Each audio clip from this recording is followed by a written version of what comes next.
ভয়কে জয় করতে হবে, ঠিক কিনা? ভয়কে জয় করতে হবে।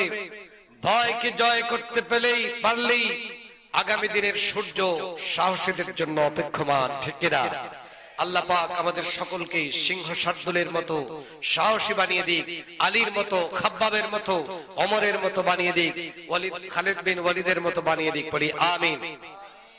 আমার বন্ধুগণ, আমার ভাইরা, নামাজের আগে আমরা আলোচনায় ছিলাম সূরা আল কাউসারের তাফসীর, যে এই সূরাটা রাসূল পাক সাল্লাল্লাহু আলাইহি সাল্লামের উপর কখন, কেন, কোন প্রেক্ষাপটে নাযিল হয়েছে, এবং আল্লাহ রাব্বুল আলামিন তার হাবিবকে কাউসার নামক গিফট, স্বর্গীয় উপহার, এটা কেন দিলেন, কখন দিলেন, এই বিষয়টা আমরা আলোচনা করছিলাম।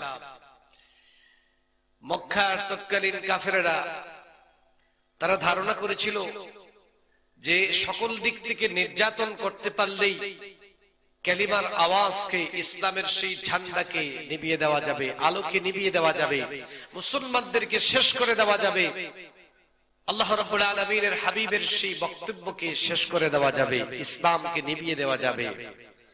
বলেন তো দেখি, মক্কার কাফের মুশরিকেরা ইসলামকে কি দাবিয়ে রাখতে পারছিল? ইসলামের নূর কি নিভাতে পারছিল? তারা সকলে বলছিল মুহাম্মদ আফতার। কে বলেছিল? মুহাম্মদ আফতার, লেস কাটা। আল্লাহ রাব্বুল আলামিন মুহাম্মদ সাল্লাল্লাহু আলাইহি ওয়াসাল্লামের সম্মান মর্যাদা গোটা বিশ্বময় ছড়িয়ে দিলেন, ঠিক কিনা? আজ গোটা পৃথিবীতে মুহাম্মদ আছে, তার সাহাবায়ে কেরামের নাম আছে, ইসলামের নাম আছে, কিন্তু আবু জেহেল আছে? কথা কোন? আবু জেহেল আছে? আবু জেহেল নাই, আবু লাহাব নাই, উতবা, শাইবা, মুগিরা, এদের নাম কি কেউ রাখে? নাম নাই, কিন্তু মুহাম্মদের নাম আছে না নাই? মুহাম্মদের নাম নিশানাকে মিটিয়ে দিতে চেয়েছিল, ইসলামকে চিরতরে বিদায় করতে চেয়েছিল, বঙ্গোপসাগরে সেটাকে দাফন করতে চেয়েছিল। আল্লাহ রাব্বুল আলামিন ইসলামের নূরকে প্রজ্বলিত করেছেন, ঠিক কিনা? আমার বন্ধুগণ, আমার ভাইয়েরা, আল্লাহ রাব্বুল আলামিন তার হাবিবের ব্যাপারে বলছেন, ও মুহাম্মদ সাল্লাল্লাহু আলাইহি ওয়াসাল্লাম, তারা চেয়েছিল আপনাকে নিভিয়ে দিতে, আপনার মর্যাদাকে বুলন্দিত করতে। আপনাকে তারা পাগল বলেছে, আপনাকে জাদুকর বলেছে, জানাকারী বলেছে, নারী দর্শনকারী বলেছে। ইয়া রাসূলুল্লাহ, ও মুসলমান ভাইরা, স্বয়ং বিশ্ব নবীকে নারী দর্শনকারীর অপবাদ দেওয়া হয়েছিল, ঠিক কিনা? আল্লাহর নবীকে সন্ত্রাসী বানানো হয়েছিল, আল্লাহর হাবিবকে জানাকুর বানানো হয়েছিল, পাগল বানানো হয়েছিল, গণক বানানো হয়েছিল। বলতেছিলাম মক্কার কাফেররা ফোন দিয়ে আটলো, মুহাম্মদের এই বিপ্লবী দাওয়াতকে কেমনে ঠেকায়া দেওয়া যায়। মুহাম্মদের যেই চরিত্র, তার সাহাবায়ে কেরামের সুন্দর যেই চরিত্র, তাদের চরিত্রে আকৃষ্ট হয়ে দিন দিন মানুষ ইসলামের দিকে ধাবিত হবে। এখন তাদেরকে কেমনে ফিরানো যায়?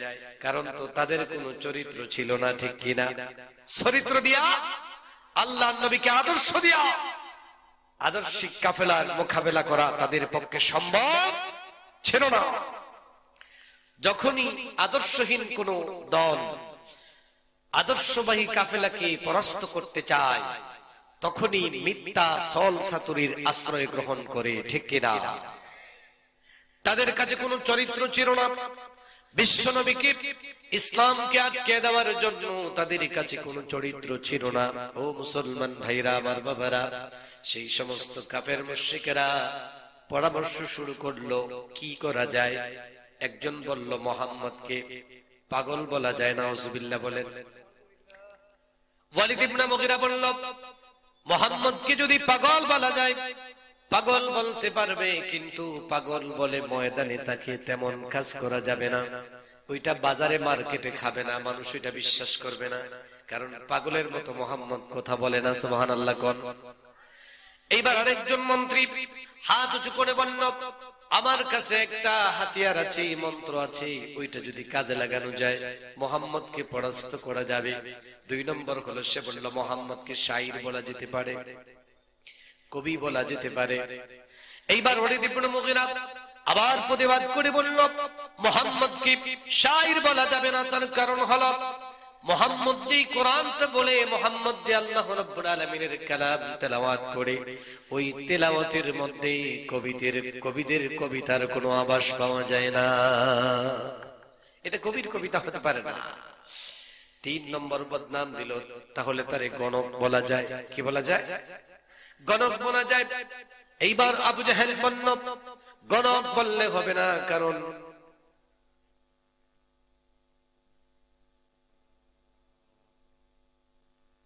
গণক বললে হবে না, কারণ আমি, আপনারা গণক দেখছেন? বড় যারা আছেন মুরব্বীরা বলতে পারবেন, আগের যুগে গণকদের ভালো মার্কেট ছিল।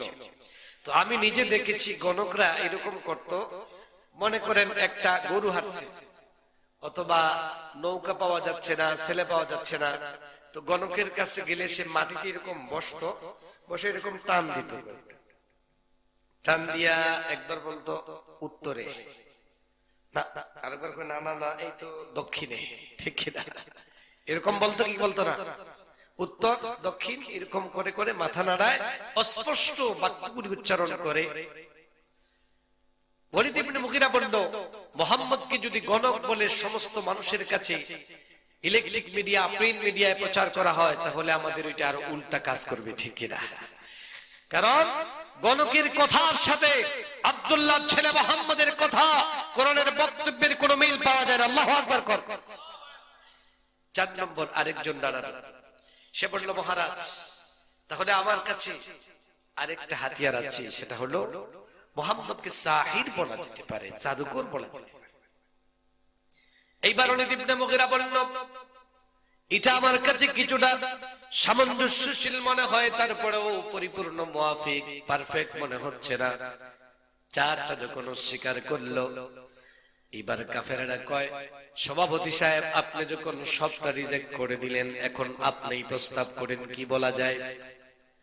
সভাপতি সাহেব প্রস্তাব করলেন, ওয়ালিদ ইবনে মুগীরা প্রস্তাব করলো, একটা প্রস্তাবে রাজি হওয়া যায়, আজকে থেকে সবাই পয়েন্টে পয়েন্টে মাইক লাগাও, 74টা পয়েন্টে একটা লাগাও, কুদরতুল্লাহ মোড়ে আরেকটা লাগাও, ঢাকার শাপলা চত্বরে আরেকটা লাগাও, সবগুলি পয়েন্টে পয়েন্টে, বড় লেখার পয়েন্টে আরেকটা লাগাও, সব পয়েন্টে পয়েন্টে দাঁড়িয়ে যাবে।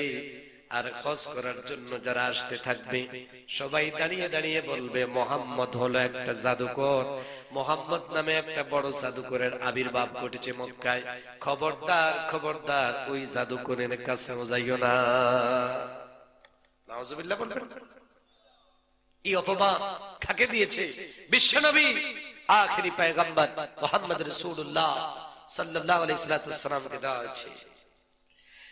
তারা যখন বদনাম দিতে শুরু করলো, মক্কার বাহির থেকে মানুষগুলি হজ করার জন্য আসে, আসার পরে সবাই যখন শুনে একটা কথা, যে একটা বড় জাদুকরের কথা বলা হচ্ছে, সবাই মনে মনে কয় ভালোই হয়েছে, হজ করে যাওয়ার সময়, তাওয়াফ করে যাওয়ার সময় বড় জাদুকরের জাদুর খেলাটা একটু দেখে যাওয়া দরকার।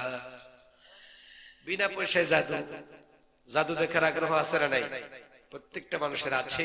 বিভিন্ন মেলায় জাদু সার্কাস যখন বসে, টিকিট করে করে লোকজন জাদু দেখে কি দেখে না? দেখে।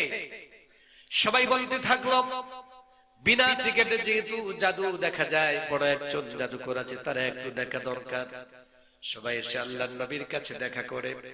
বিশ্বনবী আখেরি পয়গম্বর মুহাম্মদ রাসূলুল্লাহ সাল্লাল্লাহু আলাইহি ওয়াসাল্লামের সাথে যখন দেখা করে, সুন্দর সুন্দর বক্তব্য শুনে, সবাই বলে এরকম কোনদিন জাদুকরের কথা এটা হতে পারে না। একজন একজন করে আসে, ইসলাম গ্রহণ করতে শুরু করলো। আল্লাহু আকবার কর। হিতে কি হয়েছে? বিপরীত। হিতে বিপরীত। গর্ত খুঁড়ছিল, ওই গর্তে তারাই মরছে, ঠিক কিনা? আমার বন্ধুগণ, আমার ভাইয়েরা, আখেরি পয়গম্বর বিশ্বনবী মুহাম্মদ রাসূলুল্লাহ সাল্লাল্লাহু আলাইহি ওয়াসাল্লামকে নিয়ে ষড়যন্ত্র হয়েছে। কোরআনের কথা বলার কারণে, ইসলামের দাওয়াত দেওয়ার কারণে চতুর্দিক থেকে তাকে আক্রমণ করা হয়েছে, বদনামের উপর বদনাম দেওয়া হয়েছে, ঠিক কিনা? আজও পর্যন্ত যারা সত্যিকারের ইসলামের কথা বলবে, তাদের বিরুদ্ধে বদনাম আছে না নাই? আরো জোরে কন্যা আছে না নাই? দুনিয়ার মুসলমানেরা, বদনাম দেখে গাবড়ে যাওয়ার কোনো কারণ নাই। আমাদের আখিরি পয়গম্বর বিশ্ব নবীর উপর এরকম বদনাম এসেছে, আল্লাহ রাব্বুল আলামিন তার হাবিবকে জানিয়ে দিয়েছেন, ইয়া রাসূলুল্লাহ বদনাম দেখে ভয় পাইও না, তাদের অপবাদে আপনি ভয় পাবেন না। ফালা ইয়াহজুনকা কাউলুহুম, ইয়া রাসূলুল্লাহ তাদের কথায় আপনি কখনো চিন্তিত হয়ে যাইও না। ফালা ইয়াহজুনকাল্লাযীনা ইউসারিউনা ফিল কুফরি, ইয়া রাসূলুল্লাহ কাফেররা চতুর্দিক থেকে আপনাকে নির্যাতন করে, আপনার উপর নিষ্পেষণ করে, আপনার সাহাবায়ে কেরামকে নির্যাতন করে। এই নির্যাতনের স্টিম রোলার দেখে, তাদের লম্পজম্প দেখে ভয় পেয়ে যায়ও না। ইন্নাহুম লা ইয়াদুরুল্লাহা শাইআ, এই কাফের মুশরিকেরা আল্লাহর সামান্যতম কোনো ক্ষতি করতে পারবে না। ক্ষতি করতে পারে? কথা কোন?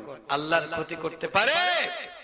এই পৃথিবীর সমস্ত শক্তি, তার সকল শক্তি একত্রিত করে যদি আল্লাহর ক্ষতি করতে চায়, বলেন তো দেখি আল্লাহর কি সামান্যতম ক্ষতি করার ক্ষমতা কারো আছে? এই পৃথিবীতে কারো ক্ষমতা নাই আল্লাহর সামান্যতম ক্ষতি করা। তারা মুহাম্মদ সাল্লাল্লাহু আলাইহি ওয়াসাল্লামকে জড় কাটা, লেজ কাটা বলল, তার অধ্যায় সমাপ্ত বলল।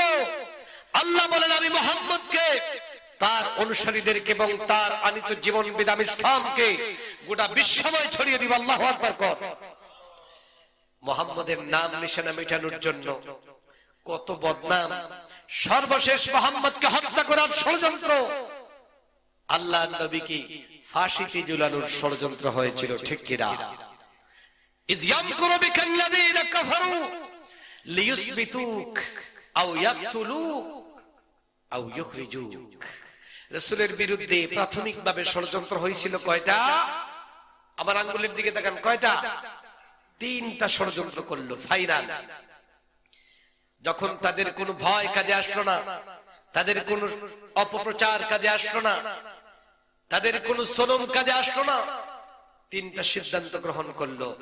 একটা হলো, হয় মুহাম্মদকে যাবজ্জীবন কারাদণ্ড দিয়ে জেলের ভিতরে ঢুকিয়ে দাও। নাউজুবিল্লাহ কম। লিয়াসবিতুক, যাবজ্জীবন কারাদণ্ড নতুন না পুরাতন? আরে কথা কর না, নতুন না পুরাতন? আল্লাহর দ্বীনের কথা যারাই বলেছে, যারাই বলবে, তাদের বিরুদ্ধে যাবজ্জীবন কারাদণ্ড আছে না নাই? গোটা বিশ্বময় তার প্রমাণ আছে। সব জায়গায় জালিমরাই হাতিয়ার ব্যবহার করেছে, ঠিক কিনা? রাসূলকে ষড়যন্ত্র করলো লিয়াসবিতুক, অথবা আও ইয়াকতুলুক, তাকে হত্যা করা দরকার, আও ইউখরিজুক। আর যদি হত্যা করতে একমত না হও, তাহলে আমাদের দেশ থেকে নাগরিকত্ব ক্যান্সেল করে আজীবনের জন্য তাকে এই দেশ থেকে তাড়িয়ে দাও। নাউজুবিল্লাহ কর। এই সব ষড়যন্ত্রের পিছনে উদ্দেশ্য ছিল একটা, যে মুহাম্মদ এবং তার ইসলামকে, তার আনিত জীবন ব্যবস্থাকে দুনিয়া থেকে নিশ্চিহ্ন করে দেওয়া, ঠিক কিনা? এই তাকবীরের আওয়াজকে বন্ধ করে দেওয়া, নারে তাকবীর আল্লাহু আকবারের সেই স্লোগানকে বন্ধ করে দেওয়া। আল্লাহ রাব্বুল আলামিন বলেন, তোমরা করো ষড়যন্ত্র, আর আমি আল্লাহ তার বিরুদ্ধে আরেকটা কৌশল করি, ঠিক কিনা? ওয়া মাকারু মাকরান ওয়া মাকারনা মাকরা ওয়া হুম লা ইয়াশউরুন ফানজুর কাইফা কানা আকিবাতু মাকরিহিম আন্না দাম্মারনাহুম ওয়া কওমাহুম আজমাইন। আল্লাহু আকবার কর। আল্লাহ পাক বলেন, তোমরা বসে বসে ষড়যন্ত্র করো, নীল নকশা করো, সাজাও গুজাও, আর আমি আল্লাহ তোমাদের এটার বিরুদ্ধে আমার দ্বীনের পতাকাবাহী মুসলিমদের পক্ষে আমি আল্লাহ একটা কৌশল অ্যাপ্লাই করি। তোমরা দেখতে পাবে অচিরেই এই জালিমদেরকে আমি গোটা দুনিয়া থেকে নিশ্চিহ্ন করে দেব, ঠিক কিনা? জালিমরা কি দুনিয়ায় ছিল না? চলে গেছে। কথা কোন? চলে গেছে না আছে? এই দুনিয়ায় কোন জালিম কখনো স্থায়ীভাবে টিকে থাকতে পারে নাই, কারণ আল্লাহ পাক এই জালিমদের হাতকে ভেঙে দেওয়ার দায়িত্ব গ্রহণ করেছেন। আল্লাহু আকবার। আমার বন্ধুগণ, আমার ভাইরা, আল্লাহ পাক দেখেন কেমন সম্মান বাড়িয়ে দিলেন, রাসূলকে সান্ত্বনা দিলেন। ওয়ারাফা'না লাকা যিকরাক। তারা আপনার মান সম্মান মিটাতে চায়। আমি গোটা দুনিয়ার প্রত্যেকটি আবাল বৃদ্ধ বনিতা, প্রত্যেকটি তাওহীদ জনতার হৃদয়ের ভিতরে, কলিজার ভিতরে আপনার নামকে উচ্চকিত করে দেব, ঠিক কিনা? বলেন তো দেখি, আজানের ভিতরে নবীর নাম আছে না নাই? কথা কোন আছে না নাই? প্রতিদিন আজান হয় কয়বার? বলেন কয়বার? 5 বার। এই আজানের ভিতরে মোহাম্মদের নাম নাই? 2 বার করে আছে। ইকামত হয় 5 বার, আর 2 বার করে আছে। আজানে আছে, নামাজের ভিতরে আমার নবীর নাম আছে না নাই? আত্তাহিয়াতের ভিতরে আছে না নাই? নবীর নাম আছে। গোটা দুনিয়ায় আজান হচ্ছে, হবে, কিয়ামত পর্যন্ত হবে। গোটা পৃথিবীর সকল ভূমিতে নামাজ হচ্ছে, হবে। প্রত্যেকটি মুসল্লিরা তাদের কণ্ঠ দিয়া নামাজের ভিতরে শ্রদ্ধা ভরে আমার নবীর নাম উচ্চারণ করে, ঠিক কিনা? আর গোটা দুনিয়ার সকল মিনারে একসাথে ইতারের সাথে আওয়াজ হয়ে আল্লাহর নবীর নাম উচ্চারণ হয় কি হয় না? তাহলে যারা কালিমার পতাকাবাহীদের, আল্লাহ ওয়ালাদের নাম নিশানা মুছে দিতে চায়, তাদেরকে আমরা সতর্ক করে বলতে চাই, এরকম বৃথা চেষ্টা করে লাভ নাই। মানুষের কাছ থেকে, মানুষের হৃদয় থেকে শক্তি প্রয়োগ করে মানুষের মাথাকে নত করা যায়, মানুষের হৃদয় জয় করা যায় না, ঠিক কিনা? ফেরাউন পারে নাই, নমরুদ পারে নাই, হামান পারে নাই, সাদ্দাত পারে নাই, ইয়াজিদ পারে নাই। নিগৃহীত হয়েছে, নিষ্পেষিত হয়েছে, মানুষের কাছে কলঙ্কিত হয়েছে। এখনো যারা করবে তারাও। আমার বন্ধুগণ, আমার ভাইরা, আল্লাহ রাব্বুল আলামিন তার হাবিবকে বললেন, ইয়া রাসূলুল্লাহ, তারা আপনাকে বলে, আপনার আমি আল্লাহ রাব্বুল আলামিন এই নির্যাতনের জবাবে আপনার জন্য আমি কাউসার নামক নিয়ামত দিয়ে দিলাম। আল্লাহ পাক কি দান করলেন? কাউসার দান করলেন। ও মুসলমান ভাইরা, ওই কাউসারটা কি? আল্লাহ রাব্বুল আলামিনের হাবিব বলছেন, ও আমার সাহাবীরা, তোমরা জানো কি সেই কাউসারটা কি? সেই কাউসারটা হলো হুয়া নাহরুন ফিল জান্নাহ। আল্লাহ পাকের জান্নাতের একটা নহরের নাম হলো কাউসার। এই কাউসারের 2টা অর্থ। একটা হলো আল খাইরুল কাসীর। আল্লাহ পাক কাউসার কাসীর থেকে অনেক অনেক লক্ষ কোটি কোটি বেগিসব খায়রিয়ত কল্যাণ, এই নির্যাতন সহ্য করার কারণে আল্লাহর হাবিবকে এবং তার উম্মতদেরকে দিয়ে দিয়েছেন। সুবহানাল্লাহ। 2 নম্বর হলো কাউসার নামক নহর আল্লাহ পাক তার হাবিবকে দান করেছেন। রাসূল বলছেন, সেই কাউসারের পরিচয় এইভাবে দিচ্ছেন যে মেরাজের রাতে, বাইনা আনা আসিরুন ফিল জান্নাহ ইযান আনা বিনাহরিন হাফিতাহু কুব্বাবুদ দুয়ারিল মাজুফ। রাসূল বলছেন, মেরাজের রাতে আমাকে নিয়ে যাওয়া হলো একটি নহরের পাশে, তার চতুর্পাশ দেখলাম মণি মুক্তা দিয়া সাজানো। সুবহানাল্লাহ। কাউসার যে নদী, যে নহর, এই নহরের চতুর্পাশ কি দিয়ে সাজানো? কথা কোন কি দিয়া? মণি মুক্তা দিয়া সাজানো। 2 নম্বর হলো আল্লাহর হাবিব বললেন, আমি জিবরিল আমিনকে এই সুন্দর একটা নহর দেখে বললাম, কুলতু মা হাযা ইয়া জিবরাইল, এ জিবরাইল, এত সুন্দর একটা নহর যার চতুর্পাশে মণি মুক্তা দিয়া সাজানো, এটা কি? জিবরিল আমিন বলেন, ক্বালা হাযাল কাউসার আল্লাযী আ'তাকা রাব্বুকা। আল্লাহু আকবার। এটাই হলো কাউসার। আপনাকে তারা বলেছিল আপনি নির্বংশ, আপনার কিছু নাই, আল্লাহ পাক আপনাকে ওই কাউসার নামক নিয়ামত দান করলেন। সুবহানাল্লাহ। ফাইদা তিবুহু মিসকু আযফার, এই কাউসারের পানির গ্রান কিরকম হবে বলেন তো দেখি? কাউসারের পানির গ্রান হবে মিসকে আম্বরের চাইতে আরো বেশি। আল্লাহু আকবার। হযরত আব্দুল্লাহ ইবনে আমর বললেন, আল্লাহ রাব্বুল আলামিনের হাবিব বলেন, হাউদি মাসিরাতু শাহরিন ওয়া যাওয়ায়াহু সাওয়া। এই কাউসারের এই যে নহরটা, ওই নহরটা কতটুকু লম্বা হবে, কত ফিট লম্বা হবে? আল্লাহর হাবিব বললেন, আমাকে আল্লাহ রাব্বুল আলামিন যেই কাউসার নামক নিয়ামত দান করেছেন, ওই কাউসারটা এত লম্বা, 1 মাসের পথ চললে পরে যতটুকু যাওয়া যায়, ওই কাউসার ততটুকু আল্লাহ পাক লম্বা করে নিয়েছেন। আর যাওয়ায়াহু সাওয়া, এটা হলো লম্বাটে নয়, তার চতুর্দিক হলো বর্গাকারের সমান। আল্লাহু আকবার। আল্লাহর হাবিব বললেন, ও মুসলমান ভাইরা, ইসলামের কথা বলার কারণে ইসলামী আন্দোলনের পক্ষে থাকার কারণে, রাসূলের সুন্নাহকে মেনে নেওয়ার কারণে, রাসূলের সেই বাতলানো জীবন বিধান পালনের কারণে যারা নির্যাতিত হবে, নিষ্পেষিত হবে, তারা কখনো নিশ্চিহ্ন হবে না। আল্লাহ রাব্বুল আলামিনের হাবিব বলছেন, কিয়ামতের কঠিন ময়দানে আল্লাহ রাব্বুল আলামিন ওই নির্যাতন বরদাস্ত করার কারণে ওই আল্লাহ রাব্বুল আলামিন তার ওই মাজলুম বান্দাদেরকে কাউসার দিয়া দিবেন। ও মুসলমান ভাইরা, ওই কাউসারের পানির রং হবে মাউহু আবিয়াদু মিনাল লাবান, দুধের চাইতে সাদা হবে। অন্য রওয়ায়াতে এসেছে আহলা মিনাল আসাল, মধুর চাইতে আরো বেশি মিষ্টি হবে। জোরে বলেন সুবহানাল্লাহ। কাউসারের পানি মধুর চাইতে মিষ্টি হবে। ওয়ারিহুহু আতয়াবু মিনাল মিস্ক, আর কাউসারের পানির সুঘ্রাণ হবে। ও মুসলমান ভাইরা, মিনারেল ওয়াটার আছে না নাই? মিনারেল ওয়াটার এখন খাইতে গন্ধ করে, কি করে? সবচেয়ে ভালো মিনারেল ওয়াটার খাওয়ার সময় দেখবেন হালকা হালকা গন্ধ বাইর হয়। আল্লাহর হাবিব বলেছেন, ওই যে কাউসার আমাদেরকে কিয়ামতের দিন পান করাবেন, ওই কাউসারের গ্রান হবে মিসকে আম্বরের চাইতে আরো বেশি। এখন বলবেন হুজুর, এই যে কাউসার পৃথিবীর লক্ষ লক্ষ কোটি কোটি মুহাম্মাদের উম্মতরা সেদিন লাইন বেঁধে যাবে কাউসারের পানি পান করার জন্য, এতগুলি কাপ পাওয়া যাবে কোথায়? কাপের দরকার আছে না নাই? পানি খাওয়ার জন্য পাত্র লাগবে না?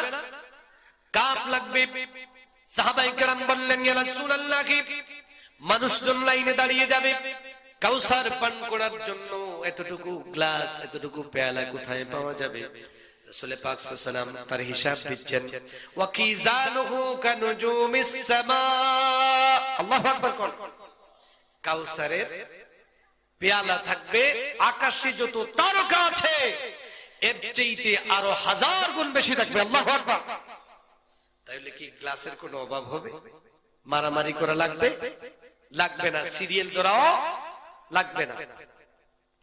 আল্লাহর হাবিব বলছেন, কিয়ামতের কঠিন ময়দানে ও মুসলমান ভাইরা, একটা মাঠের ভিতরে ফি সাঈদিন ওয়াহিদিন, একটা মাঠের ভিতরে সবাইকে একত্রিত করা হবে। ওই মাঠের ভিতরে এমপি সাহেব থাকবে কি থাকবে না? কথা কন। মন্ত্রী মনে হয় থাকবে না। মন্ত্রী থাকবে, এমপি সাহেব থাকবে, শরীরে কোনো কাপড় থাকবে না, পায়ের ভিতরে কোনো জুতা থাকবে না, উলঙ্গ অবস্থায় খতনাবিহীন সবাইকে দাঁড় করিয়ে দেওয়া হবে। সূর্যকে মানুষের মাথার উপর ধরা হবে। জোরে বলেন আল্লাহু আকবার। মুসলমান ভাইরা, একটু কল্পনা করে দেখেন, সূর্য যখন মানুষের মাথার উপর চলে আসবে, সেই দিন আমাদের অবস্থাটা কেমন হবে? পানি পানি, আল্লাহ আতসু আল্লাহ আতসু বলে মানুষের জিহ্বা বের হয়ে যাবে। ঘেমে মানুষ একেবারে হাবুডুবু খেতে থাকবে, পাগল পারা হয়ে যাবে, চতুর্দিকে ছোটাছুটি করতে থাকবে সামান্য একটু পানির জন্য। সেই দিন খুঁজাইয়া কোথাও পানি পাওয়া যাবে না, এবং সেই দিন আল্লাহ নবীর কাউসারের পানি ছাড়া কোনো পানিও পাওয়া যাবে না। ঠিক কিনা? সবাই পানি পানি বলবেন, মন্ত্রীও গিয়া বলবেন আল্লাহ আচ্ছু, পানি দাও পানি দাও। প্রধানমন্ত্রী গিয়া বলবে আল্লাহ পানি দাও পানি দাও। প্রেসিডেন্টও সেই দিন বলবে পানি দাও। ঠিক কিনা? কথা কোন? পানির দরকার সবার আছে না নাই? প্রধানমন্ত্রীর মনে হয় পানি লাগে না, প্রেসিডেন্ট হইলে মনে হয় আর পানির দরকার নাই, তার তোর বেশি লাগে। ঠিক কিনা? টেনশন যখন বেশি হয় পানি তখন বেশি। পানির অপর নাম জীবন। Water is life. আমার বন্ধুগণ, আমার ভাইয়েরা, পানি পানি বলে সবাই ভিক্ষুকের মতো হাত বানিয়ে দিবে। আল্লাহ রাব্বুল আলামিনের হাবিব সেই দিন সবাইকে পানি পান করতে দিবেন না। ও মুসলমান ভাইয়েরা, আল্লাহ রাব্বুল আলামিনের হাবিব বলছেন, সেই দিন ওই যে সামান্য 1 গ্লাস পানি থাকবে, কাউসারের 1 গ্লাস পানি যে পান করতে পারবে, আল্লাহর হাবিব বলছেন, মাইয়াশরাবু মিনহু আও মিনহা লাম ইয়াজমাউ আবাদা। কাউসারের নহর থেকে একটা গ্লাস পানি যদি সেই দিন কেউ পান করতে পারে, আর কোনদিন তার পানির পিপাসা লাগবে না। লাম ইয়াজমাউ আবাদা, 1 গ্লাস পানি পান করবেন, জিন্দেগিতে আর কখনো পানির পিপাসা, ওই পানি খাইতে চান কি চান না? কাউসারের পেয়ালা পান করতে চান কি চান না?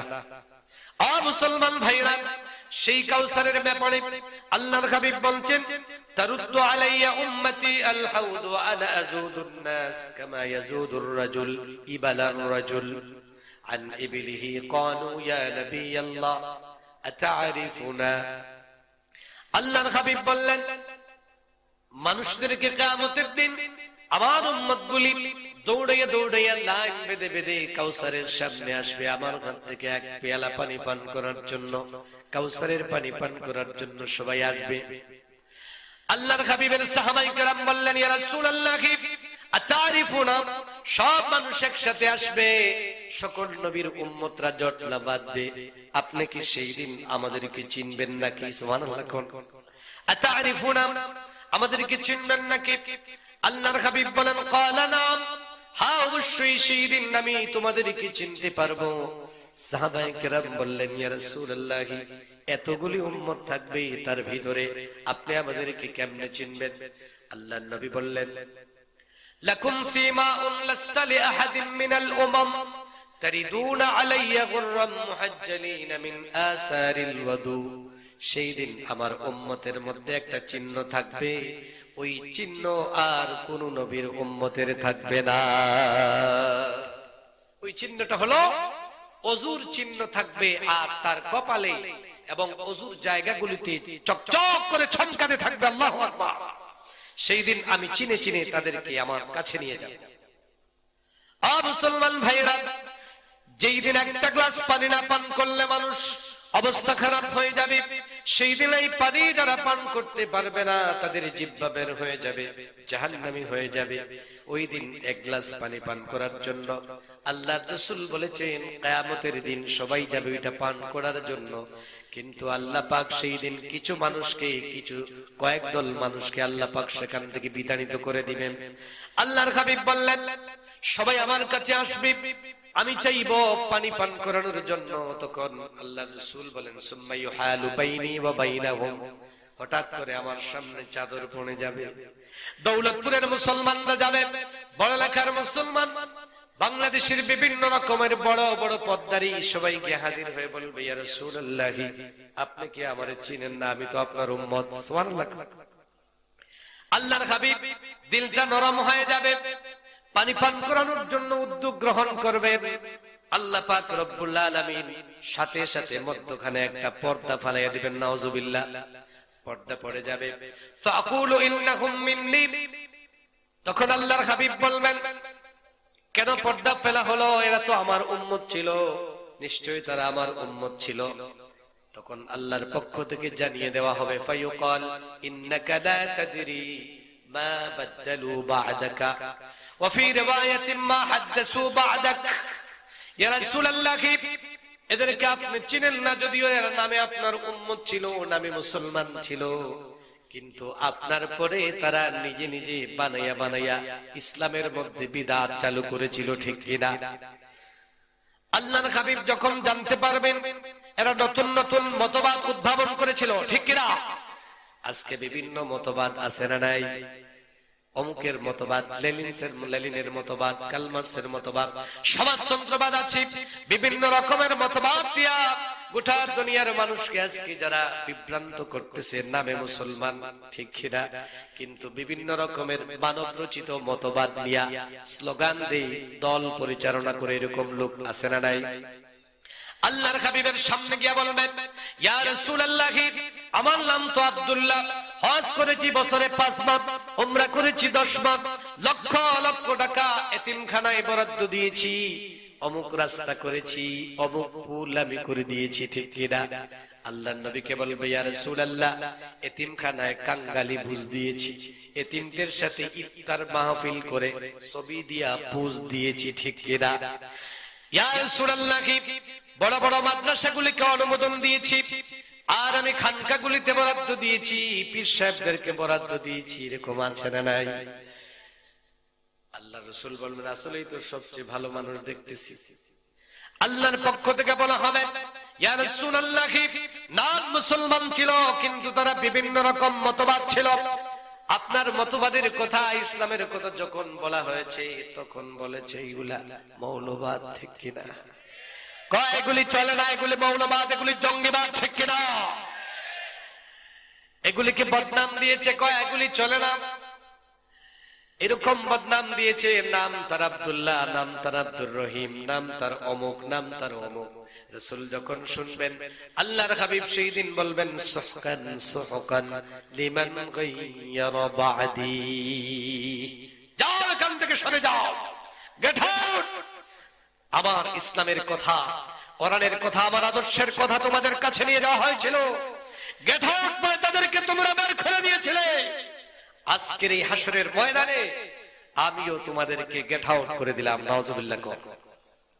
আমার বন্ধুগণ, আমার ভাইরা, সেই দিন দুনিয়ায় থাকা অবস্থায় যারা ইসলামের সাথে সম্পর্ক ছিল না তাদেরকে হাউজে কাউসার থেকে আলাদা করে দেওয়া হবে। ইমাম কুরতুবী আরো কিছু মানুষের নাম বলেছেন, কিয়ামতের দিন কাদেরকে কাউসার দেওয়া হবে না, তার মানে জান্নাত কারা পাবে না।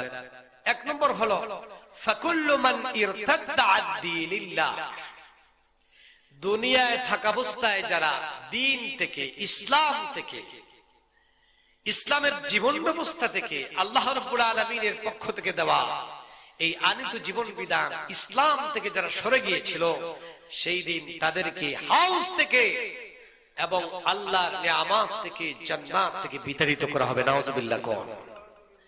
দুনিয়ায় থাকা অবস্থায় দিন ইসলাম বললে যাদের কলিজা কাঁপত, যাদের অন্তরটা ব্যথা লাগত, দুনিয়ায় থাকা অবস্থায় ইসলামের কথা বললে যাদের কপালটা খুশ হয়ে যেত, যাদের চক্ষু লাল হয়ে যেত, অন্তরটার মধ্যে ঘৃণা তৈরি হতো, আল্লাহ রাব্বুল আলামিন বলছেন কিয়ামতের দিন তাদেরকে হাউজে কাউসার থেকে ধাক্কায়া ধাক্কায়া তাড়াইয়া দেওয়া হবে। নাউজুবিল্লাহ। দুই নম্বর হলো ওয়া আশাদুহুম তারদাম মান খালাফা জামাআতিল মুসলিমিন,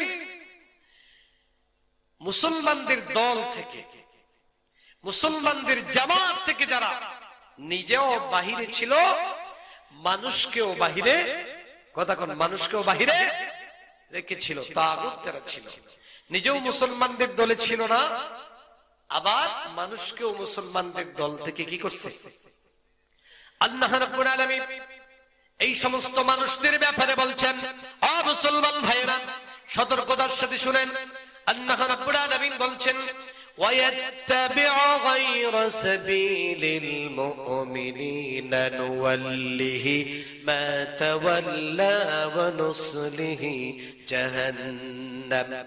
ও দুনিয়ার মানুষেরা, তোমার শক্তি আছে, তোমার ক্ষমতা আছে, তোমার পিছনে হাজার হাজার কর্মী আছে, তোমার পিছনে লাঠিয়াল বাহিনী আছে, তোমার পিছনে গুলি আছে, তোমার পিছনে বোমা আছে, তোমার পিছনে বিমান কামান আছে, সকল শক্তি তোমার পিছনে সাপোর্ট রয়েছে। এই জন্য যারা ক্ষমতার অপব্যবহার করে মুসলমানদের দল থেকে মানুষকে ফিরিয়ে রাখছিল, আল্লাহ পাক রব্বুল আলামিন বলেন তাদের শাস্তি হলো যারা মুসলমানদের দল থেকে মানুষকে ফিরিয়ে রাখে, পেশি শক্তি ব্যবহার করার মাধ্যমে, জেল দেওয়ার মাধ্যমে, জরিমানা করার মাধ্যমে, ফাঁসি দেওয়ার মাধ্যমে ইসলামের দল থেকে, মুসলমানদের জামাত থেকে যারা মুসলমানদেরকে সরায় রাখে, আল্লাহ তাদের শাস্তির ব্যাপারে বলছেন নুওয়াল্লিহি মা তাওয়াল্লা ওয়া নুসলিহি জাহান্নাম, তাদেরকে আমি আল্লাহ জাহান্নামের দিকে তাড়না করব, তাদেরকে তাড়াইয়া দিব। নুওয়াল্লিহি মা তাওয়াল্লা ওয়া নুসলিহি জাহান্নাম, তাদেরকে জাহান্নামে নিক্ষিপ্ত করা হবে। আল্লাহ পাক বলেন জাহান্নাম হলো সবচেয়ে নিকৃষ্ট জায়গা, ঠিক কিনা? সংক্ষেপে বলছি, আমি এখন কারণ কোনগুলি বলছি, যেই কারণে বা যাদেরকে, যেই সমস্ত মানুষদেরকে কিয়ামতের দিন রাসূল তার উম্মত থেকে বের করে দিবেন, তার দল থেকে বের করে দিবেন, কাউসারের পেয়ালা থেকে মাহরুম করবেন, জাহান্নামে যাদেরকে নিক্ষিপ্ত করা হবে তাদের নাম বলছি, নিজেকে মিলিয়ে দিতে হবে। এই দলে যারা যোগ দিবে তারা জান্নাতি না জাহান্নামী? কথা কোন, জান্নাতি না জাহান্নামী? আপনারা কিয়ামতের দিন রাসূলের দলে যেতে চান, হাউজে কাউসার পেতে চান, না জাহান্নামী হতে চান? রাসূলের দলে কিয়ামতের দিন কারা কারা যেতে চান এবং হাউজে কাউসার পান করে জান্নাতি হতে চান? দুই হাত তুলে আল্লাহকে দেখান।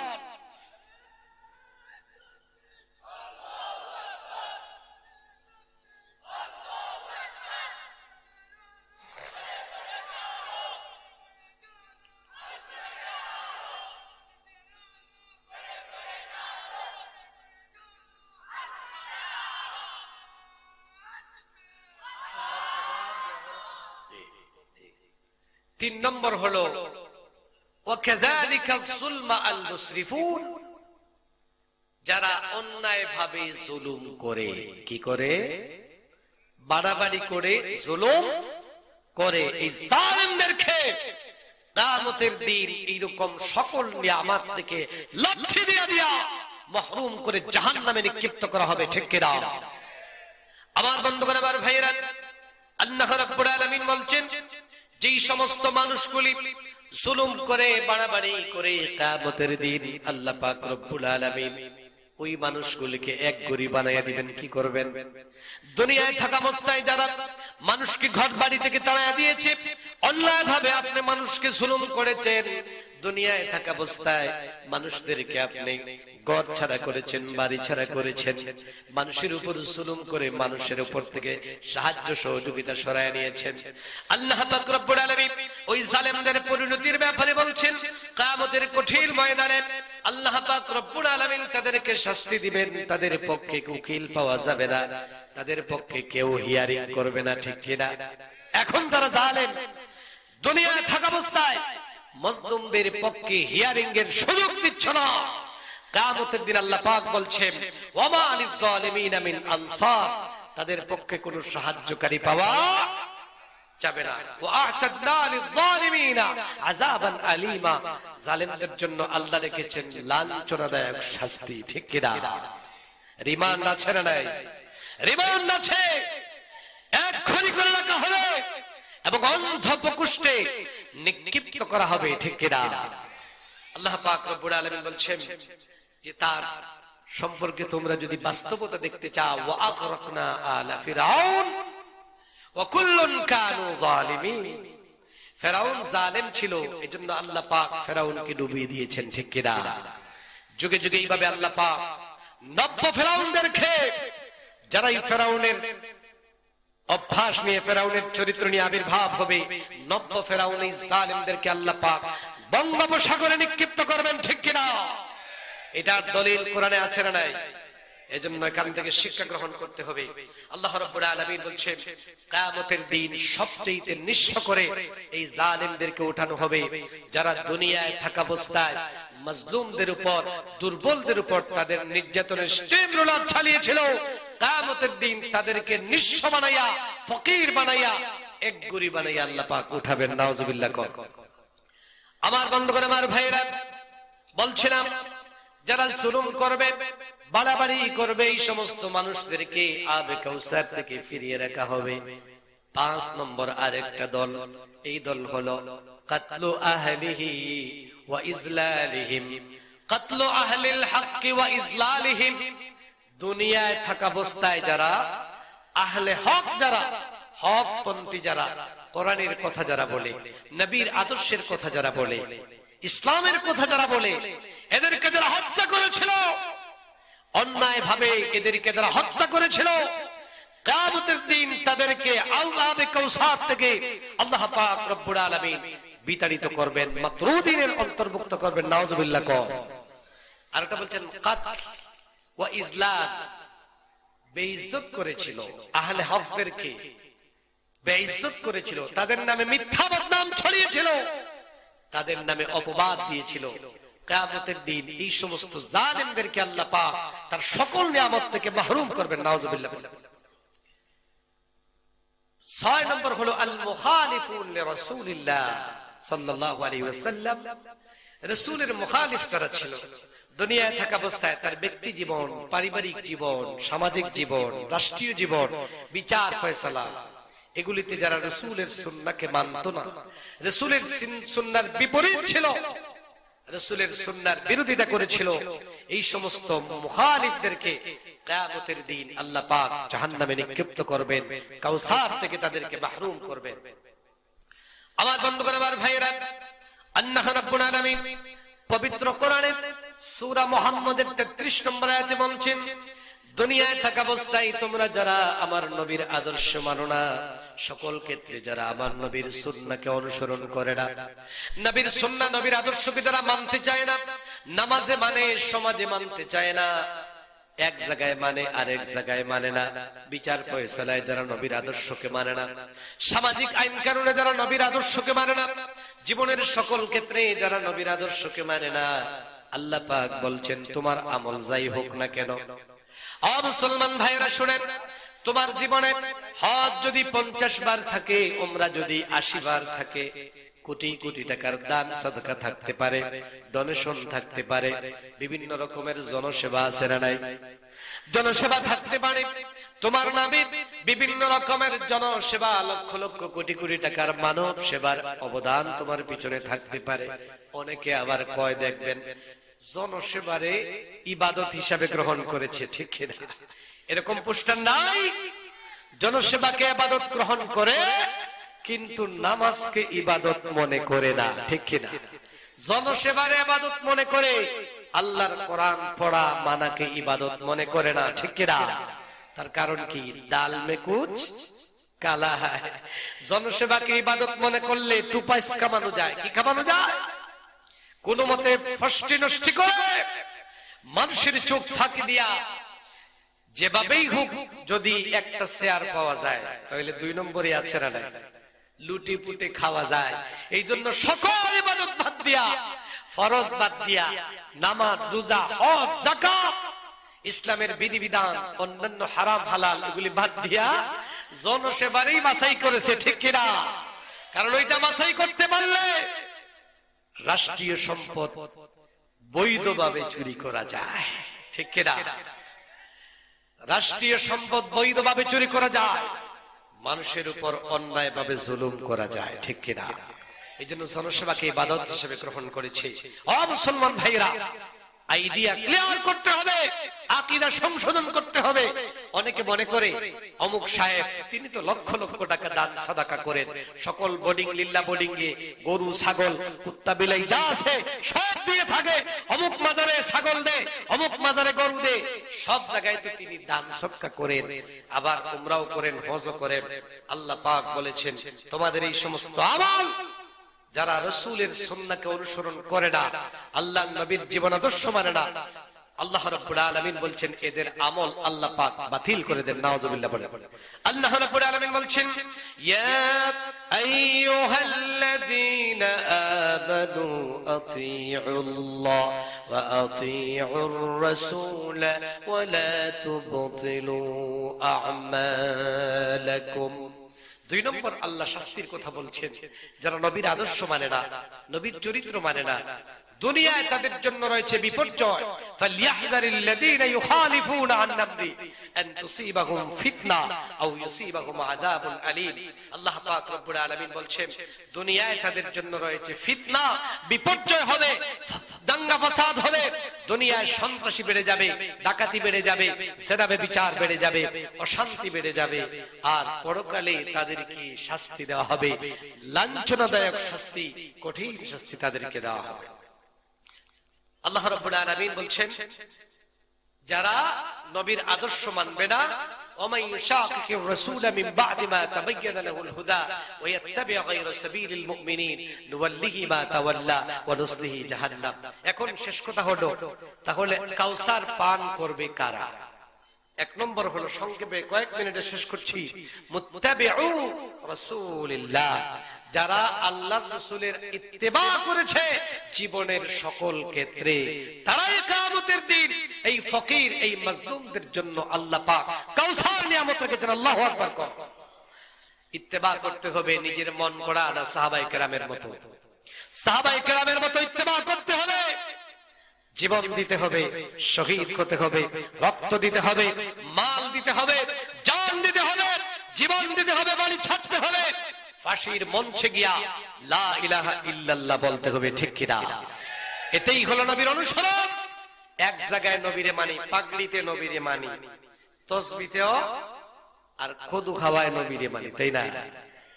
আমি তো সবচেয়ে বড় বুখারীর খতমেও নবীরে মানি, তাই না? নবীর আশিক দাবি করি, মিলাদ শরীফে নবীকে মানেন, আর তাসবিহ, তাহলিল, তাহাজ্জুদের নামাজ, আইশরাকের নামাজ হালকায় বসে বসে জিকির করেন, হাজার জিকির করেন, এটা শুধু নবীর অনুসরণ নয়, মসজিদে যেমন নবীর অনুসরণ থাকতে হবে, ময়দানে তেমনি নবীর অনুসরণ থাকতে হবে। মসজিদে যেমন থাকবে, বিচারালয়েও নবীর অনুসরণ থাকা লাগবে, ঠিক কিনা? আল্লাহর নবী শুধু ইমাম ছিলেন না, আল্লাহর নবী শুধু ইমাম ছিলেন না, আল্লাহর হাবিব একজন বিচারপতি ছিলেন, আল্লাহর নবী একজন সেনাপতিও, কথা কোন সেনাপতিও, যুদ্ধের ময়দানে নেতৃত্ব দিয়েছেন, সংগ্রাম করেছেন, রক্ত ঝরিয়েছেন, দাঁত মোবারক শহীদ করেছেন, হিজরত করেছেন, ঘর বাড়ি ছেড়ে দিয়েছেন। এটাই হলো নবীর সুন্নাত, ঠিক কিনা? নবীর সুন্নতের অনুসরণ করতে হবে 100%। 2 নম্বর হলো তারিকুল বিদআহ। যারা বিদআতকে 100% তালাক দিতে পারবে তারাই কিয়ামতের দিন কাউসারের মালিক হতে পারবে। 4 নম্বর হলো ওযুর অভ্যাস করা এবং 5 ওয়াক্ত বা জামাত যারা নামাজ আদায় করে, কিয়ামতের দিন আল্লাহ রাব্বুল আলামিন এই মানুষগুলির জন্য জান্নাত রেখেছেন এবং কাউসারের মতো নিয়ামত রেখেছেন। সকলে পড়ছি আল্লাহুম্মা আমিন। আল্লাহ পাক সবাইকে এই আমলগুলি করার তৌফিক দিন, পড়ি আমিন। আর জোরে বলেন আমিন। আমার বন্ধুগণ, আমার ভাইরা, প্রধান অতিথি একেবারে কাছে, নকিং এট দ্য ডোর। প্রধান মেহমান আমাদের কাছে চলে এসেছেন, তার আওয়াজ শোনা যাচ্ছে। অল্প কিছুক্ষণের ভিতরেই তিনি আমাদের কাছে আসবেন। সম্মানিত হাজিরিন, একটা কথা বলতে চাই, আজকে গোটা পৃথিবীতে ইসলামকে নিয়ে, মুসলমানদেরকে নিয়ে গভীর ষড়যন্ত্র হচ্ছে। পৃথিবীর সবগুলি দেশে ষড়যন্ত্রের জাল বোনা হচ্ছে ঐক্যবদ্ধভাবে। মুসলমানদেরকে সতর্ক হওয়া লাগবে, ঘুম থেকে জাগতে হবে। মুসলমানরা আবার সেই তাদের পুরনো ঈমানকে জাগ্রত করতে হবে। এক হাতে মুসলমানদের কোরআন থাকবে, আরেক হাতে তাসবিহ থাকবে, রাসূলের সুন্নাত থাকবে। রাসূলের সুন্নাহ থাকবে আর কোরআন থাকবে, হাদিস থাকবে একদিকে আর কিতাবুল্লাহ থাকবে একদিকে। আর সেই আদর্শ নিয়ে আমরা এগিয়ে যেতে চাই। আগামী দিনে ইসলামকে রক্ষা করার জন্য প্রতিষ্ঠানের দরকার আছে না নাই? তোরা কোন দরকার আছে না নাই? এই যে আপনাদের পাশে একটি মাদ্রাসা আছে, দৌলতপুর মাদ্রাসা। আমার বন্ধুগণ, আমার ভাইরা, একটা কথা শুধু বলতে চাই, এই যে মাদ্রাসা আছে, এই মাদ্রাসা যদি আজকে না থাকতো তাহলে কি এরকম উলামায়ে কেরাম পাওয়া যেত? মানুষরা ইসলাম শিখতে পারত না। মসজিদের ইমাম না থাকলে মানুষ নামাজ শিখতে পারত না, সূরা শিখতে পারত না। নামাজ নাই, সূরা নাই, কিচ্ছুই শিখতে পারত না। আমার বন্ধুগণ, আমার ভাইরা, এই যে একটা নবীর দরসগাহ আছে, এখানে কোরআন পড়া হচ্ছে, হাদিস পড়ানো হচ্ছে, হাফেজের একটা নতুন শাখা খোলা হয়েছে। 2 রকম সহযোগিতা আমাদেরকে করা লাগবে। এই কঠিন সময়ে যদি ইসলামকে টিকে রাখতে চান, ইসলামকে যদি ধরে রাখতে চান, তাহলে কোরআনের প্রতিষ্ঠানের দরকার লাগবে। এগুলিকে জীবিত করতে হবে।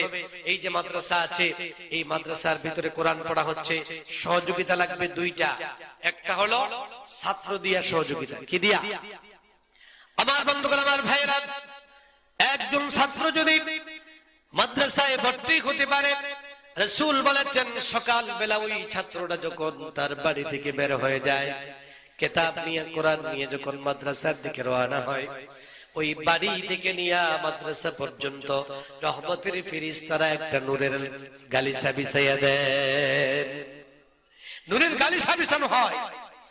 আর তাস্তাগফিরু লাহুল মালায়েকা ফিস সামাওয়াত, আল্লাহর আসমানে যত ফেরেশতা আছে সমস্ত ফেরেশতারা ওই বাচ্চার জন্য দোয়া করতে থাকে। সুবহানাল্লাহ।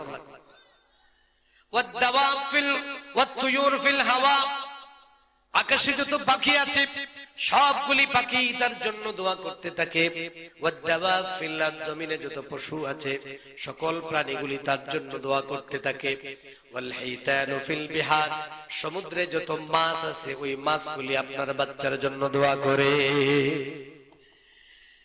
এইজন্য নেক সন্তান, আমরা তো অনেকে মনে করি সন্তান জন্ম নিলে একে ডাক্তার বানাবো, ইঞ্জিনিয়ার বানাবো, ব্যবসায়ী বানাবো, লন্ডন পাঠাবো, আমেরিকা পাঠাবো, ঠিক কিনা?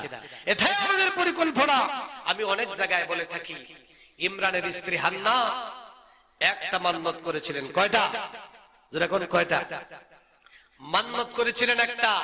সেই মান্যতের কারণে আল্লাহ রাব্বুল আলামিন গোটা বিশ্বময় ইমরানের পরিবারকে সম্মানিত করে দিয়েছেন। সুবহানাল্লাহ। ইস্তাফা ওয়া আলা ইমরান আলাল আলামিন। কোরআনুল কারীমের ভিতরে আল্লাহ পাক আলে ইমরান একটা আছে না নাই? কথা কোন আছে না নাই?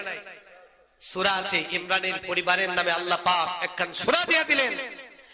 এর একমাত্র কারণ ইমরানের স্ত্রী মান্যত করেছিল, আল্লাহ পাক আমার পেটের ভিতরে যে সন্তান আছে ওই সন্তানকে ইন্নী নাযারতু লাক মা ফি বাতনি মুহাররারা, তাকে আমি মুক্ত করে দিলাম তোমার রাস্তায়।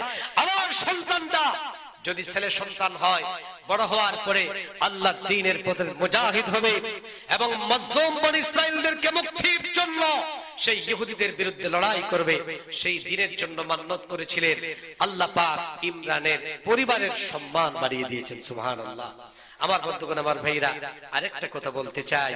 আমি যদি আপনাদের সকলকে বলি, আজকের যে বিশাল মাহফিল আয়োজন করা হয়েছে, এই মাহফিলের কর্তৃপক্ষ এবং আমাদের বড়লেখা নতুন মন্ত্রী, বন ও পরিবেশ মন্ত্রী আলহাজ শাহাবুদ্দিন সাহেব, তিনি বাংলাদেশ সরকারের পক্ষ থেকে আজকের এই মাহফিলে একটা ঘোষণা দিচ্ছেন। সেটা হলো, এই দৌলতপুর মাদ্রাসায় যাদের বাচ্চা ভর্তি করা হবে, কোরআন পড়বে, হাদিস পড়বে, প্রত্যেক দিন গেলে পরে তাকে 3 লক্ষ টাকা নগদ দেওয়া হবে। ছাত্রের অভাব হইব? কথা কর। এই মাদ্রাসায় আর ছাত্র জায়গা দেওয়া যাবে? আপনারা যারা আছেন বুকে হাত দিয়ে কোন, যাদের ছেলে আছে স্কুলে ভর্তি করবেন না ওই মাদ্রাসায় ভর্তি করবেন? কথা কোন। আমার মনে হয় বুড়া যারা আছেন তারাও কইবা, হুজুর আমারেও ফাললে ওয়ানও ভর্তি করে দাও। ঠিক ঠিক। আমার বন্ধুগণ, আমার ভাইরা, 3 লক্ষ টাকার ঘোষণা দিলেন। আমার তো বিশ্বাস যাদের ছেলেগুলি ঢাকা বিশ্ববিদ্যালয়ে পড়ে, মেডিকেলে পড়ে, বুয়েটে পড়ে, টেলিফোন করে বলবো, বাবারে তুই মেডিকেল ছেড়ে দে, ঢাকা বিশ্ববিদ্যালয় ছাড়িয়া দৌলতপুর মাদ্রাসায় গিয়া পারলে ক্লাস 5 ভর্তি হো। ঠিক কিনা? কারণ প্রতিদিন কত লাখ পাওয়া যায়? কথা কর না, কত লাখ? 3 লাখ। বেটা তুই ঢাকা বিশ্ববিদ্যালয়ে পড়বি, আরো কত বছর পড়বি, তারপরে চাকরি হইব কি হইব না? কারণ মামু না থাকলে কি চাকরি হয়? কথা কর। চাকরির জন্য কি লাগে? কথা কর না, মামু লাগে, টেলিফোন লাগে। বলবে তাড়াতাড়ি আয় বেটা। প্রতিদিন 3 লাখ হইলে মাসে কত লাখ টাকা? কথা কর। 3 × 90। ঢাকা বিশ্ববিদ্যালয়ে পাশ করিয়া কয়জন মাসে 90 লাখ টাকা কামায়? আমার তো বিশ্বাস এই এলাকা যত লন্ডনই আছে, লন্ডন টেলিফোন যাবো বলে, বেটা লন্ডন ছাড়। ঠিক কিনা? বেটা লন্ডন থেকে ফোন করে বলবে, বাবা লন্ডনে থাকার দরকার নাই, পেঁয়াজ কাটতে কাটতে রেস্টুরেন্টে কাজ করতে করতে মাসে 1 লাখ টাকাও টিকে না, আর এখানে আসলে প্রতিদিন 3 লক্ষ টাকা। এখন যদি দৌলতপুর মাদ্রাসায় বিজ্ঞপ্তি দেওয়া হয়, যারাই ভর্তি হবে প্রত্যেক ছাত্রের ভর্তি ফি হলো 1 লাখ টাকা করে, দিবেন কি দিবেন না? কথা কন, দিবেন না? এটা কি হয়েছে 1 লাখ টাকা? এটা তো একদিনেরও রুজি না। 1 লক্ষ টাকা দিতে রাজি। কয় হুজুর পারলে 2 লক্ষ টাকা দেন, মাদ্রাসায় জায়গা হয় না। সমস্ত এলাকার মানুষ একত্রিত হয়ে বলবে, হুজুর পারলেও আওর খানোর ভিতরে মাদ্রাসা বানাও। ঠিক কিনা? সবাই ভর্তি হবে কি হবে না? আমার বন্ধুগণ, আমার ভাইরা, এটা কোনো গল্প নয়। আমার নবী, বিশ্ব নবী, সাহাবায়ে কেরাম কিরকম একটা ঘটনা সুন্দর করে শোনায়া দিলেন। সাহাবায়ে কেরাম বলছেন, আমরা মসজিদে নববীর ধারিতে বসে আছি, বাহিরে দাঁড়িয়ে আছি, আল্লাহর নবী একটু পরে আমাদের কাছে আসলেন। আল্লাহর হাবিব এসে বললেন, ও আমার সাহাবীরা, আইয়ুহিব্বু আহাদুকুম আন ইয়াযহাবা ইলা বুতহানিন ফায়ারজিউ বিনাকাতাইন আযীমাতাইন। রাসূল একটা বাজারের নাম বললেন। কি বললেন? বাজার। আপনাদের বড় লেখার সবচেয়ে বড় গরুর বাজার কোনটা? জি, চান্দগ্রাম। কোনটা? চান্দগ্রাম। তৎকালীন সময়ে মক্কার সবচেয়ে বড় উটের বাজার ছিল বুথা। কোনটা ছিল? বুথা। আল্লাহর হাবিব বললেন, আমার সাহাবীরা, তোমাদের মধ্যে কে আছো এমন, তোমাদের মধ্যে কি কেউ পছন্দ করে বুথান নামক বাজারে অথবা চান্দগ্রাম বাজারে যাবে প্রতিদিন সকাল বেলা, ফিরে আসার সময় তাকে আসার পথে দুইটা বড় বড় উষ্টি, দুধের উষ্টি দেওয়া হবে। একটা উটের দাম তো কমপক্ষে 1.5 লাখ টাকা, ঠিক কিনা? কত লাখ টাকা হয় কুরবানির সময় বোঝা যায়, 1.5 থেকে 2 লক্ষ টাকা ধরেন, কম ধরলাম 1.5 লক্ষ টাকা। দুইটা উটের দাম কত হয়েছে? কথা কর না, দুইটা উটের দাম 2 লাখ। 2 2 হয় ও ওতানি যুগঙ্ক কত হয়েছে?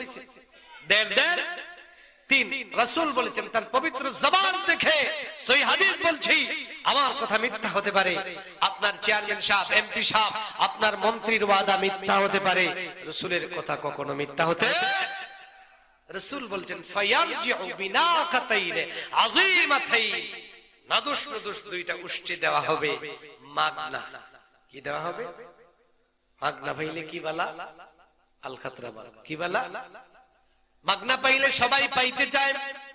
সাহাবায়ে কেরাম শুনে বললেন ইয়া রাসূলুল্লাহ, কি বলেন, এরকম সুযোগ সুবিধা অফার যদি পাওয়া যায়, অফার গ্রহণ না করার তো কেউ পাওয়া যাবে না। ক্বালু কুল্লু ওয়াহিদিন ইউহিব্বু যালিক, সবাই তো এটা পছন্দ করে, ঠিক কিনা?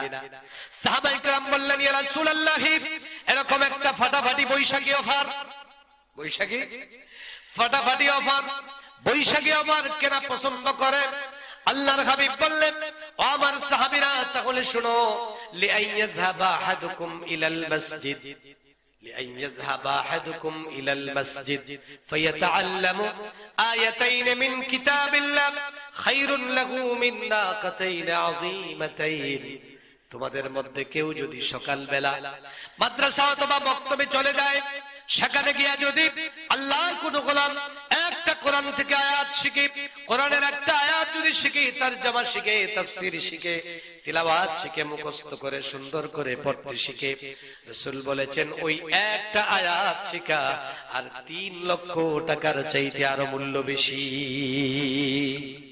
সুবহানাল্লাহ বলবেন না? আরো জোরে সুবহানাল্লাহ। আল্লাহর হাবিব বলছেন, ও আমার সাহাবীরা, ওয়া সালাসুন খায়রুম মিন সালাস ওয়া আরবাউন খায়রুম মিন আরবা ওয়া মিন আ'দাদিহিন্না মিনাল ইবিল। মুসলিম শরীফের হাদিস। আল্লাহর রাসূল বললেন 3 আয়াত শিখলে 3টা উট, 4 আয়াত শিখলে 4টা উটের চাইতে এটার মূল্য বেশি।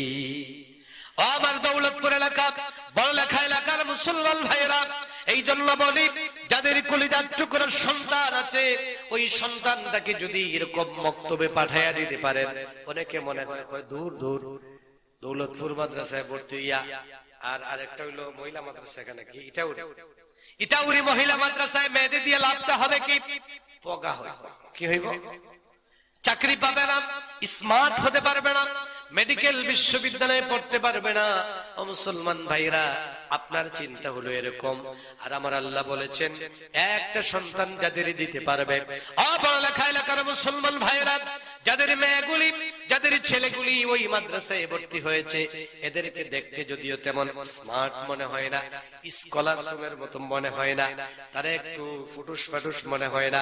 মেয়েটা যদিও ইটাউরি মহিলা মাদ্রাসায় বুরকা পরে সুন্দর করে যায়, তাকে যদিও স্মার্ট মনে হয় না। ও মুসলমান ভাইরা, আল্লাহর রাসূল বলেছেন এরাই হলো এই জাতির শ্রেষ্ঠ সন্তান। একবার যাচ্ছে আর লক্ষ লক্ষ টাকার সওয়াব আল্লাহ আপনার নামায় আমলে লিখে দিচ্ছেন। সুবহানাল্লাহ। আমার বন্ধুগণ, আমার ভাইরা, রাসূল বলেছেন যার ঘরে একটা মাদ্রাসার স্টুডেন্ট আছে, ছাত্র আছে, ছাত্রী আছে, আল্লাহর নবী বলেছেন ওই ঘরে আল্লাহর সম্মানী একটা ফেরেশতা রয়েছে। সুবহানাল্লাহ। কিয়ামতের দিন ওই বাচ্চাদের কারণে আপনাদেরকে শাফাআত করে করে জান্নাতে নিয়ে যাবে। আমার ভাইরা, আমার বন্ধুরা, আজকে আমি আপনাদের সামনে কথা বলতে চাই। রাসূল পাক সাল্লাল্লাহু আলাইহি ওয়াসাল্লাম বলেছেন এই পৃথিবীতে আল্লাহ পাক কিছু মানুষকে তার দলের সদস্য বানান। কার দলের সদস্য? কথা কোন? কার দলে? আল্লাহর দলের সদস্য হইলে লাভ আছে না নাই? আর জোরে কোন লাভ আছে না নাই? ও মুসলমান ভাইরা, প্রধানমন্ত্রীর পরিবারের সদস্য হইলে লাভ নাই? আছে। মন্ত্রীর ভাই হইলে পাওয়ার আছে না নাই? প্রধানমন্ত্রীর ছেলে হইলে পাওয়ার আছে না নাই? ও আল্লাহর গোলাম, প্রধানমন্ত্রীর পরিবারের সদস্য হলে, মন্ত্রীর ভাই হতে পারলে আপনার মর্যাদা বেড়ে যায়, ওসি স্যার আপনারে দেখলে সালাম দেয়, ঠিক কিনা? আবার যদি ইউনো স্যার দেখে আরো 3 বার সালাম দেয়, ডিসি স্যারও তারে দাঁড়াইয়া সালাম দেয়, ঠিক কিনা? মামলা নিতে সাহস করে না। মুসলমান ভাইরা, দুনিয়ায় যদি এমন সম্মান হয়, আল্লাহ রাব্বুল আলামিনের হাবিব তার সাহাবায়ে কেরামকে বললেন, ও আমার সাহাবীরা, ইন্না লিল্লাহি আহলিনা মিনান নাস, দুনিয়ায় আল্লাহ পাক তার কিছু মানুষকে তার পরিবারের সদস্য বানায়। কার পরিবারের সদস্য? আল্লাহর পরিবারের সদস্য হইলে মন্ত্রীর পরিবারের সদস্য চাইতে পাওয়ার কম না বেশি? আরে কথা কোন, কম না বেশি? কারণ পাওয়ারফুল ব্যক্তির সদস্য তেমনি পাওয়ারফুল। আল্লাহর পরিবারের সদস্য হতে পারলে কতটুকু পাওয়া! একজন মিনিস্টারের পরিবারের সদস্য হইলে ওই তারার ভিতরে পাওয়া, ওই দেশের ভিতরে পাওয়া। আর আল্লাহর পরিবারের সদস্য হতে পারলে 7 আসমান 7 জমিন বেদ করে আল্লাহর আরশে আযীম পর্যন্ত পাওয়া তৈরি হয়ে যায়। সুবহানাল্লাহ বলবেন না? রাসূল বলছেন, আমি জান্নাতে বিলালের কণ্ঠ শুনেছি এবং উম্মু সুলাইমের কণ্ঠ শুনেছি। সুবহানাল্লাহ। আমার বন্ধুগণ, আমার ভাইরা, আপনাদের কাছে একটা কথা বলতে চাই, আল্লাহর পরিবারের সদস্য যদি হতে চান, তাহলে রাসূল বলছেন, কোরআনের পরিবারের সদস্য যারা, আল্লাহর পরিবারের সদস্য যারা, আজকের এই মাহফিলে আমি আপনাদের কাছে সর্বপ্রথম একজন আল্লাহওয়ালা, বড় দিলওয়ালা, কলজাওয়ালা কোরআনের সদস্য হতে চান, আল্লাহর পরিবারের সদস্য হওয়ার জন্য সর্বপ্রথম নাম লিখাতে চান,